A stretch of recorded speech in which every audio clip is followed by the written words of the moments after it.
ያው እኛ በትዳራችሁ መሀል እንደማንገባ ታውቂያለሽ። መግባትም አንፈልግም። ለምን አንቺም አብርሽም አስተዋይ ልጆች ናችሁ። በዚህ ጉዳይ ውስጥ እኔ እናንተ እንድገቡ ስለማልፈልግ ነው አንደኛ ነገር። ሲቀጥል ደግሞ ነገሮችን መፍታት እንጃ። እኔ ብዙ አሁን ላይ ሜሊ ኢንተረስቱ የለኝም እውነቱን ስነግርሽ። ምክንያቱም ብፈልገው ኖሮ በጣም ብዙ መንገዶችና ማስተካከል የምችልበት ነገሮች ነበሩ። ግን ተመልሶ ያው ለሚሆን ነገር እኔ ባለፈ ይሻለኛል ብዬ እየተውኩት ነው እንጂ ነገሮች ለኔ ቀላል ነበሩ። ተገቢ አይደለም። በቃኝ አይመስልሽም? ይሉ ማለት እንጃ እንዴት ብዬ ማስረዳት እንዳለብኝም አላውቅም። ግራ ገብቶኛል። በቃ ይበቃል፣ በእውነት ይበቃል። በስመ አብ ብዙ ነገሮችን አሳልፈናል።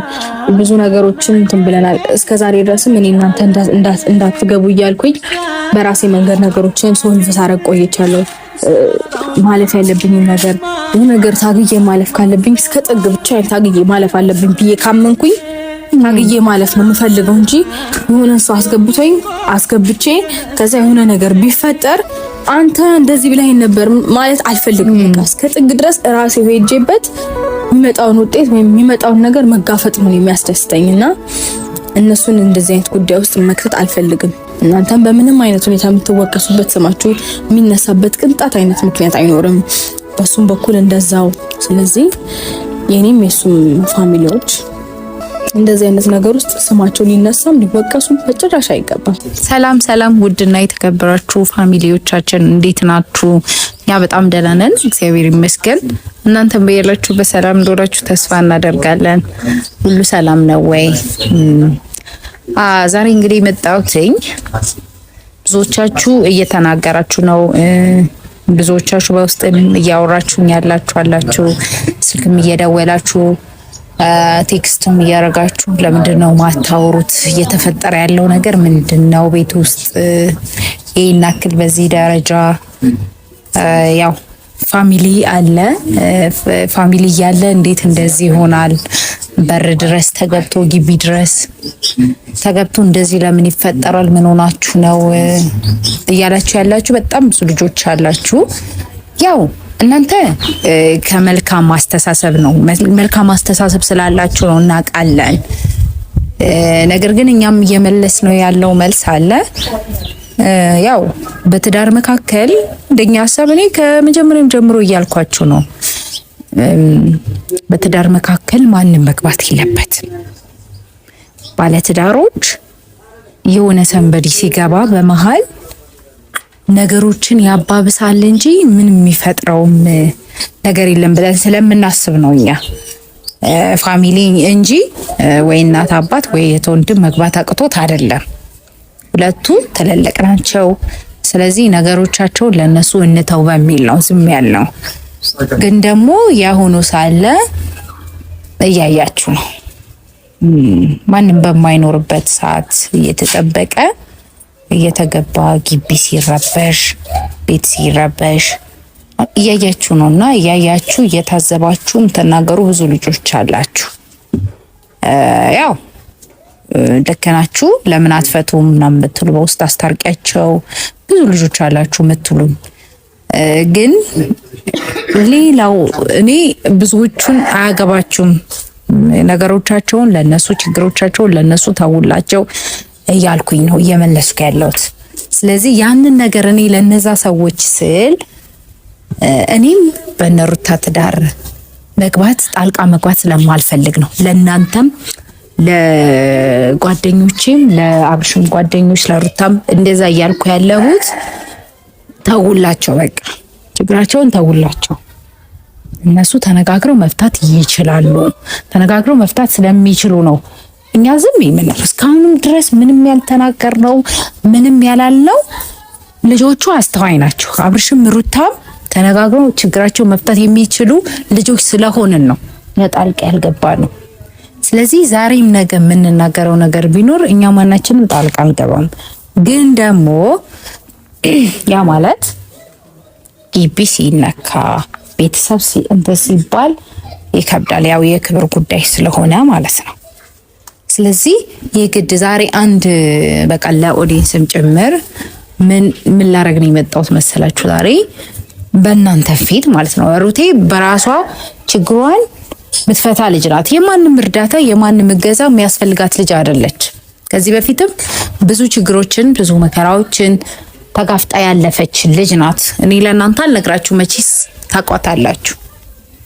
ስለዚህ እስቲ በኦዲየንስም ፊት ማለት ነው ምንድነው ብዬ እኔ ላውራት ነው የመጣሁት ዛሬ እሷን ማለት ነው። ቤት ናት፣ ውስጥ ላይ ናት። ከመግባቴ በፊት ለእናንተ ልንገራችሁ ብዬ ነው የመጣሁት። ስለዚህ ችግሩ ምንድነው ሩቴ ተነጋግራችሁ ብትፈቱት ዳም ብዬ በውስጥ እናወራለን እኮ። ግን ደግሞ አንዳንድ ልጆች አላችሁ ለእናንተ መልስ እንዲሁ ለምን አትናገሪም ለምን አታስታርቂም ምናምን ብትሉ በጣም ብዙ ልጆች አላችሁ። ስለዚህ እኛ በማንም ትዳር ጣልቃ መግባት አንፈልግም። በቃ ዛሬም ነገም ሁሌ የምንላችሁ ልጆቹ አስተዋይ ናቸው፣ እልህ ስላለባቸው ነው። ተነጋግረው ደግሞ ይፈቱታል። እነሱ ከዚህም በፊት በጣም ብዙ ተጣልተዋል፣ ብዙ ተነታርከዋል። ግን ደግሞ ማንም ደግሞ አላስታረቃቸው። እንግዲህ እያያችሁ ነው። ማንም በመካከላቸው ሳይገባ ነው በቃ ሁሉም ይመክራቸዋል። ጥሩ አመለካከት ያላቸው ልጆች ይመክሯቸዋል፣ ፋሚሊም ይመክራቸዋል። ሲታረቁ ግን ሁለቱ ነው በቃ ምናየው። ስለዚህ እኔ ዛሬም ነገ የምለው ነገር ቢኖር አትግቡ። በመሃላቸው የምትገቡ ልጆች ናችሁ። እያቀሳሰራችሁ ነገሮችን እንትን እያላችሁ ያላችሁ በመሃል የምትገቡ ልጆች ናችሁ። በቃ እናንተ አትግቡ። ያም ይመጣል እንትን በይልን፣ አስጠንቅቂልን፣ አስታርቂልን እንደዚህ በቃ እኛ አይመለከተን።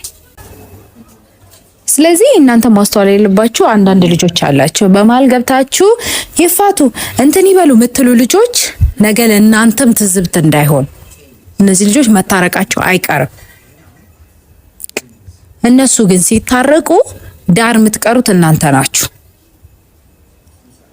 እናንተ ለነገው ትዝብትና የሆነ እንትን ባታስቀምጡ ይሻላል። እነዚህ ልጆች ዞሮ ዞሮ መገናኘታቸው እኮ አይቀርም አይደለም? ባልና ሚስት እግርና እግርም ይጋጫል አይደል እንዴ? ስለዚህ ለእናንተ ጥሩ አይደለም ማለት ያለባችሁን እና ብችሉ አብርሽንም መምከር ሩታንም መምከር ነው እንጂ ያለባችሁ ተፋቱ እንዲሁኑ ምናምን አትበሉ። መገናኘታቸው ስለማይቀር ማለት ነው። እኔ ያንን ነው የምላችሁ ዛሬም ቢሆን። ስለዚህ ዛሬ ሩቴን ዳውራት ነው የመጣሁት። ምን ታስቢያለሽ ምናምን እንግዲህ የምትሰጠኝን መልስ አብረን እንሰማዋለን። ግን በቃ ማውራት ስላለብኝ ነው የግድ ዝም ማለት የለብኝም። ከዛ እኔ እሷን ላወራ ነው የመጣሁት። እንግዲህ በዚህ ጉዳይ እኔ እሷን ማውራት አልፈልግም ነበረ በቃ።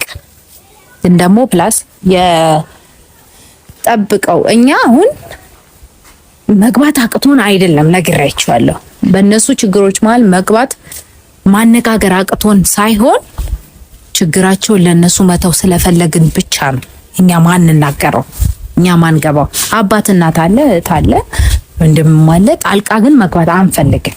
ግን ደግሞ ፕሊስ ካላችሁ ይሄው ባለቤቱ አለ። ስለዚህ ባለቤቱን ለማውራት መጥተናል። ይሄንን ነው የምላችሁ ቤተሰብ ምትለውን አብረን እንሰማ ይሆናል። እና ቤተሰብ እንዳልኳችሁ ነው ሩቲም ጠርቻታለሁ እየመጣች ነው። እንግዲህ ከሷ አንደበትም እንሰማዋለን። እንዳልኳችሁ ነው ሁሉ ነገር ያን ነው የምላችሁ። ሩቲዬ መጣሽ ደግነሽ አለሽ ነው አለሽልኝ ያው እኮ ሊሊ እንደሚያረጋው ታላቅሽ ነኝ ምን ያራዳ ልጅ አልኩሽ ቢስ ነው አልኩሽ። ምን ደግ ነሽ የኔ ቅመም። እንዴት ነሽ? ደህና ነኝ ያለሽ። ደግ ነሽ? ኧረ ዛሬ ወፍረሻል። በሰላም ነው? ጠጣሽ እንዴ በጉን? አይ ከሰውኑ ትሻያለሽ አይደለ? አሁን ይሻላለሁ። ፒታይት ለነገሩ ላይ ነኝ። ድሮም ጀምሯት ወይም እኮ አይደለም ይሄ ገንፎና አጥሚት ተጨምሮ አራስነት እንዴት ነው? አጥሚት ምናምን መጠጣት መብላት ያው አንዱ በግ እየጮኸ ነው። አንዱ በግ እየጮኸ የቀሩትን ጭጭ አድርጌ ይኸው እየጮኸ ነው። ኧረ ገና ምኑ ተነካ? ይታረዳል። ጥሩ ውሻ አልነበርክ? ለነገሩ ውሻ ጥሩ ሆኖ ያውቅም ያለሽ ጮኸብን አይደል? ያው ወፈርፈር ብለሽ ሲያይሽ ማናት እቺ ምናምን አገኘው ብሎ እኮ ነው። አይ አምሮብሻል፣ ምንም አትይም። ቁመት ግን ያው እንግዲህ እያያችሁ ነው ቤተሰብ። በቁመቴ ልታገብሪኝ ይገባል። አንቺ ምንም ታላቅ ብትሆኚ በቁመቴ ግን አይ ይሆን አምሮብሻል። ባይ ዘ ዌይ የምር ቤተሰብ አይ አዎ ተንቀልቅዬ እኮ ነው በእናትሽ ንፋስ ምናምን እና ብላጭ ሜንጦ ልጁስ መቼ ያስተኛል? ኧረ በስመ አብ ኩልጭ በዛ አይኑ ትልልቅ ነው። ባይ ዘ ዌይ ቤተሰብ ቀን ተኛና እሱ ማታ ፍጥጥ። እኔ ደግሞ ቀን ሰው ይመጣል። ሰው ሲመጣ ደግሞ እናንተን ብሎ ነው የሚመጣውና አተኙ። እንዴት ብላችሁ ተኛላችሁ? ከባድ ነው። ያንን እንትን እያለች እሱም አለ። ከዛ እኔ ጋር ደግሞ ትንሽ እንዴት ነው አንቺ ግን አላመመሽም? ስትወልጂ ያኔ እስቲሽ ነበር እንጂ ምን አላመመሽም? እኔ እሱ ነገር ጠነከረብኝና አልተኛም። በቃ ንፋስ እንዲነካኝ እንቀለቀል ነበር። መተኛት ነበረብኝ። አዎ እንትን ይላል ብለሽ እኮ ነው ለቁስል መተኛ ጥሩ አይደለም በሚለው። ከዛ እሷ ደግሞ እንዲነካኝ በቃ ስስ ነገር ነው የምለብሰው። አተኝም አንቺ ስባል ቆይ አንዴ ሽንት ቤት ደርሼ ልምጣልና አንዴ ግቢ ዞሬው ገባለሁ። ወይኔ አይወጣም እኮ እንኳን በተኛ መሰለኝ ግቢ ቀርቶ ወደ ሳሎን አይወጣም። ግን ወደ ግቢዋን ዞር ብዬ ለድድን ብዬ ማለት ነው። ትንሽ ከበደብኝ ላይ እኔ ታስቀኛለች። ቅልቅል ነኝ ልጅ ሰው ማታም ካልተኛ ቀንም ካልተኛ ምንድን ነው የሚሻለው? ልክ ሲተኛ ወይ ልብስ ታጣጥፋለች ወይ ጓሮ ትሄዳለች። ሰው አራስ ሆኖ አላውጣው ታስቃችሁ። አይ ምር እንዲደርቅልኝ ብዬ ነው። የመጀመሪያው ሳምንት እኮ ተኛ ነበር። ኧረ እኔ እንጃ። ኧረ እኔ ምንም ስተኛ አላየሽ። እግዚአብሔርን የመጀመሪያ ሳምንት አሪፍ ነበርኩኝ። ከዛ በቃ ያለ ትንሽ እስቲቹን አመመኝ በጣም። ከዛ መተኛ ታቆምኩና መንቀልቀል አበዛው በጣም ግቢ ውስጥ ስትወዛወዝ እና ሰው ለካ ስለበላ አይደለም የሚወፍረው እግዚአብሔርን። አዎ እንዴ እና ብዙ ጊዜ ጥያቄ ሆነብኝ ነበር። እንዴ ምንድነው እንዲያክል ያንታችሁ ነው እላለሁ። ከዛ በልታ አይደለም እሷ እንደው ተኝታ ነው ምናምን። አዎ መተኛ ምግብ አይደለም ጥቅሙ። የምራው ሰው ምንድነው የበላ ወደ ሰውነቱ ምናምን የሚሄደው ይመስለኛል ሲያርፍ ነው። ብዙ ጊዜ የሚሮጡ ሰዎች ካየሽ እንትን አይደለም የላቸውም። አዎ እረፍት በጣም ወሳኝ ነገር ነው ለሁሉም ነገር። መተኛት ነው ለካ ጥቅም ያለውና። አዎ በልቶ መተኛት በላው የሚጠጣው ሳይጠፋ እኔ ተንቀልቅዬ ምንም አድርጋችን ቆይ ከዚህ በኋላ እናስተኛታለን። ሳትወድ በገዷ አይ ትተኛለች። አንዴ ተነስቻለሁ አልተኛም እሱን እንተያያለን። ሲቀጥል ደግሞ አሁን ፌድራል ደበልበል ቆጠራለሁ። አንድ ጥፍ ሁለት ጥፍ 6 ወሯ ነው ከተወለደ ልጅቷ። ይኸው ምንም አይቀንስ አለ። እኔ ለምን ልተጣጠፍ ሽንቅጥ እንዳልኩ ነው መውጣት አይደለም። አራስ ግድ ነው ለጊዜው ወፍራት ወጣ። ከዛ በኋላ ትክሳ ስትፈልግ አልከሳሽም። ይኸው አለ እንደተጣጠፈ ከዛ ጂም ጀምራለሁ። ጂም ምን አደከመኝ ጂም አይ ካልሽሽ ግን ሸንቀጥ። ዛሬ እንግዲህ ወደ ጉዳያችን ስንገባ ፈልግሻለሁ። አዎ በጣም ብለሽ የጠራሽኝ ግድ ነው የጠራሽኝ። አዎ ምን መሰለሽ ያው የተፈጠረ ያለውን ነገር ያው ፋሚሊ የሚያቀል እነሱ አዲስ ነገር አይደለም። ያው የግድ ለምን አታወሪያትም? እኛ በውስጥ እናወራለን ታውቂያለሽ። ግን ለምን አታወሪያትም? ቤትስ መተው እንደዚህ ሲሆን ምናምን ሲሉ ያው እኛ በትዳራችሁ መሀል እንደማንገባ ታውቂያለሽ። መግባትም አንፈልግም። ለምን አንቺም አብርሽም አስተዋይ ልጆች ናችሁ። ለእናንተ መምከር አይጠበቅብንም። ከዚህ በፊት በጣም ብዙ ችግሮችን አሳልፋችኋል። ብዙ ነገር ተባብላችሁ ብዙ ነገር እንትን ብላችሁ ታርቃችሁ የኖራችሁ ነበር። ግን በመሀል እንደዚህ አይነት ነገር ይፈጠራል። እንደው በዚህ ጉዳይ አውርቼሽ አላውቅም በርቴ ማለትም ቪዲዮ ላይ ማለት ነው። ግን የሆነ ነገር ሲፈጠር አይ እንደዚህ ነው። ባለፈውም እዱና እማ አውሩ ፍቱን ያሉት። ከዚህ ውጪ እነሱም ሆነ ማንም ፋሚሊ ምንም መናገር አይፈልግም። ተነጋግራችሁ መፍታት የምትችሉ ልጆች ናችሁ። ግን ደግሞ ዛሬ እኔ የፈለኩበት አንቺን የፈለኩበት ምክንያት ለምን አታወሪያትም ምናምን እያሉ ብዙዎቹ ይጠይቃሉ። ቤተሰብ እያለ ቤተሰብ እንደዚህ ሲሆን ዝም ይላል ወይ ለነሱ መልስ እንዲሆናቸው እና እኔ ልልሽ የፈለኩት ሩቴ አውቃለሁ ማንንም እንደማታስገቢ አውቃለሁ። ግን ደግሞ እንደኔ ችግራችሁን ተነጋግራችሁ ብትፈቱስ ይሄንን ነው የምለው። አዎ ልክ ነሽ። ግን ደግሞ ለሁሉም ጥያቄ እኮ መልስ አይሰጥም ማለቴ በእርግጥ እነሱ የሚያውቁት ነገር ነው፣ ዲንስ የሚያውቀው ነገር ነው። ግን ደግሞ ሁሉም ነገር ጥያቄ መልስ ሁሉም ነገር አይሰጥም። ግን ይሁን ካልሽ እኔ እና አንቺ መጀመሪያ ተነጋግረን ስለነበረ ማለት ነው ድጋሚ እዚህ ጋር መድገሙ አስፈላጊ ነው ብለሽ ካልሽኝ፣ ግን እኔ በዚህ ጉዳይ ውስጥ እኔ እናንተ እንድገቡ ስለማልፈልግ ነው አንደኛ ነገር። ሲቀጥል ደግሞ ነገሮችን መፍታት እኔ እንጃ። እኔ ብዙ አሁን ላይ ሜሊ ኢንተረስቱ የለኝም እውነቱን ስነግርሽ። ምክንያቱም ብፈልገው ኖሮ በጣም ብዙ መንገዶችና ማስተካከል የሚችልበት ነገሮች ነበሩ። ግን ተመልሶ ያው ለሚሆን ነገር እኔ ባለፈ ይሻለኛል ብዬ እየተውኩት ነው እንጂ ነገሮች ላይ ቀላል ነበሩ። ሲቀጥል ደግሞ ያው ሁኔታዎች ታውቂያለሽ፣ በእርግጥ እናንተ በሌላችሁበት ነው ብዙ ነገር እዚህ ግቢ ውስጥ የሚፈጠረው። የሆነ ቃል አቀባይ ያለ መሰለኝ እኛ ቤት ውስጥ። ቆይ መጠየቅ የምፈልገው ሰው አለ እኛ ቤት ውስጥ አንድ ሰው አለ መጠየቅ የምፈልገውና ያው እናንተ በሌላችሁበት ነው ነገሮች የሚፈጠሩት። የሆነ አጋጣሚ ይፈጠራልና ብቻዬን አልሆንም። በእርግጥ ቤት ውስጥ ብቻዋን ናት ወይ ምናምን የሚሉ ነገሮች አሉ። ብቻዋን ሆና ነው ወይ ይሄን ሁሉ ጊዜ እህቶቿ ምናምን የት ሄደው ነው ምናምን ይባላልና የሆነ ሞመንት ይኖራል እነሱ የማይኖርበት። ግን እኔ ቤት ውስጥ የሆነ የምታገዘን ምናምን ልጅ አለችና እሷን መጠየቅ እፈልጋለሁ። የሆነ አጋጣሚ ሲፈጠር ነው ይሄ ክፍተት ሲኖር ነው በቃ ማለት እነሱ በማይኖርበት የሆነ ታይም ይኖራል የማይኖርበት። ወይ እናቴ ጎረቤት ጋር ሄዳ ሊሆን ይችላል፣ ወይ ነገር ልታመጣ ወይ ልትገዛ። እኛ ደግሞ ቤት ጠብቀው እኛ እኮ አሁን የሚገርመን ልክ የሆነ ውለን ቤት መሄጃችን ሰዓት ያው ሁላችንም የራሳችን ህይወት አለን። ልክ ቤት በሄድን ሰዓት እኛውን በጣም የሚገርመን ያን ሰዓት ነው። በቃ ማን ነው እንደዚህ የሚናገረው? እዚህ ውስጥ ግርግር ይፈጠራል። ባለፈውም እዚህ ጋር ያው ሄርሜላ ትንሽ መታ ነበር በዚህ ነገር ተናዳ ሜላትም ተናግራለች እና እንዴት እንዲደረጋል ምናምን ብላ ነበር። ግን ያው ነገሮች እኔ እንጃ እኔ ከማስተናግደው እኔ ከእሷ ጋር ከምንነጋገረው በላይ ይገናሉ። እናንተ ብትኖሩ ደግሞ ጥሩ አይፈጠርምና ያ እናንተ አለመኖራችሁ ጥሩ ነገር ሆኖ ግን ደግሞ ብቻ ያለፈው አልፏል።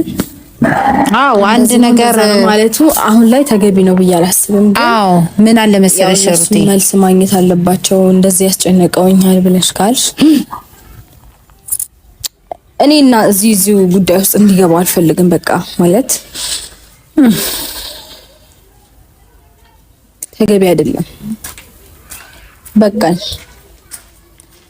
አይመስልሽም? ይሉ ማለት እንጃ እንዴት ብዬ ማስረዳት እንዳለብኝም አላውቅም። ግራ ገብቶኛል። በቃ ይበቃል፣ በእውነት ይበቃል። በስመ አብ ብዙ ነገሮችን አሳልፈናል፣ ብዙ ነገሮችን እንትን ብለናል። እስከዛሬ ድረስም እኔ እናንተ እንዳትገቡ እያልኩኝ በራሴ መንገድ ነገሮችን ሶልቭ ሳረግ ቆይቻለሁ። ማለፍ ያለብኝ ነገር ታግዬ ማለፍ ካለብኝ እስከ ጥግ ብቻ ታግዬ ማለፍ አለብኝ ብዬ ካመንኩኝ ታግዬ ማለፍ ነው የምፈልገው እንጂ የሆነ ሰው አስገብቼ ከዛ የሆነ ነገር ቢፈጠር አንተ እንደዚህ ብለህ ነበር ማለት አልፈልግም። በቃ እስከ ጥግ ድረስ ራሴ ሄጄበት የሚመጣውን ውጤት ወይም የሚመጣውን ነገር መጋፈጥ ነው የሚያስደስተኝና እነሱን እንደዚህ አይነት ጉዳይ ውስጥ መክተት አልፈልግም። በቃ ይሄ የራሴ ነገር ነው። የራሴ ነገር ራሴ ማኔጅ ማድረግ አለብኝ ብዬ ነው ማምነው። ለዛም ነው እንደዛ ስል ደግሞ እኔ እነሱ ምክር ከናካቴው አልሰማም እያልኩኝ አይደለም። አንዳንድ ሰዎች ደግሞ አረዳዳችሁን በደንብ አስተካክሉ የሰው ምክር ስለማስኝ አይደለም። መስማት ያለብኝ አለ፣ ራሴ ማኔጅ ማድረግ ያለብኝ ነገር አለ። ሙሉ ለሙሉ ህይወቴን የምኖረው እኔ ነኝ። ስለዚህ ራሴ ማስተካከል ያለብኝ ነገር ራሴ ነው ማስተካከል ያለብኝ እንጂ ሰው እንዲያስተካክልልኝ መጠበቅ የለብኝም እኔ በበኩሌ። እና ብዙ ነገር ተሞክሯል ምናምን በራሴ መንገድ ፈቷለሁ እያልኩኝ ያለሁት ነገሮችን በራሴ መንገድ ማስኬድ ስለፈለኩኝ ነው። ከዚህ በፊትም ብዙ ሰዎች መጥተዋል በእኛ ህይወት ውስጥ እነዛ ሰዎች ኢቭን አስፈላጊ እንዳልሆኑ እየተናገርኩኝ ግን በተደጋጋሚ እየገቡ የነበሩበት ሞመንቶች አሉ። እና በቃ ብዙ ሰዎች በዙሪያችን ያሉ ሰዎች ከእናት ከአባት ምናምን ውጪ ያሉ ሰዎች ከኔም ከእናት አባት ኢቭን